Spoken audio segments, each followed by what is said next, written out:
Welcome students. TS EAMCET 2024 counselling web options ఇవ్వాలి అంటే మీరు వెరిఫికేషన్ కంప్లీట్ చేసుకున్న స్టూడెంట్స్ ప్రతి ఒక్కరూ కంపల్సరీగా వెబ్సైట్లో పాస్వర్డ్ క్రియేట్ చేసుకోవాల్సి ఉంటుంది. పాస్వర్డ్ క్రియేట్ చేసుకుంటేనే మీరు లాగిన్ చేసి వెబ్ ఆప్షన్స్ ఇవ్వచ్చు. పాస్వర్డ్ ఎలా క్రియేట్ చేసుకోవాలి, ప్రాసెస్ ఏంటి అనేది క్లియర్గా చూపిస్తాను. వీడియో స్కిప్ చేయకుండా చూడండి, లైక్ చేసి తప్పకుండా షేర్ చేయండి. కౌన్సిలింగ్ సంబంధించి మీకు కంప్లీట్ గైడెన్స్, మెంటర్షిప్ కావాలంటే డీటెయిల్స్ డిస్క్రిప్షన్లో ఇచ్చాను.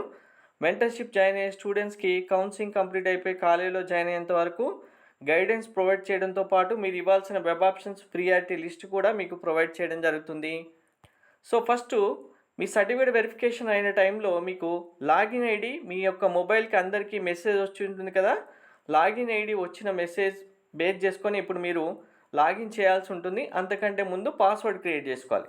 ఇక్కడ టీజీ వెబ్సైట్ దగ్గర 3 డాట్ బటన్స్ ఉంది కదా, ఫస్ట్ దీనిపైన క్లిక్ చేయండి. క్లిక్ చేస్తే మీకు క్యాండిడేట్ రిజిస్ట్రేషన్ అనే ఆప్షన్ ఎనేబుల్ అయి ఉంటుంది. ఈ క్యాండిడేట్ రిజిస్ట్రేషన్ ఆప్షన్ పైన క్లిక్ చేయండి. నెక్స్ట్ స్క్రీన్లో మీ registration number, hall ticket number, rank, date of birth enter చేసి జనరేట్ పాస్వర్డ్ పైన క్లిక్ చేయండి. పాస్వర్డ్ మీరు మొబైల్ నెంబర్ కూడా ఇవ్వాల్సి ఉంటుంది. ఈమెయిల్ ఐడి ఇవ్వకపోయినా ప్రాబ్లం ఉండదు. పాస్వర్డ్ ఇచ్చే టైంలో సపోజ్ మీ పేరు రాజు అనుకోండి, రాజు@1234 ఒక upper case letter, numerical number, special character ఒకటి ఉండాలి. సేవ్ పాస్వర్డ్ పైన క్లిక్ చేయండి. రిజిస్ట్రేషన్ సక్సెస్ఫుల్లీ కంప్లీటెడ్ అని వస్తుంది. లాగౌట్ పైన క్లిక్ చేసి వెబ్సైట్ క్లోజ్ చేయండి.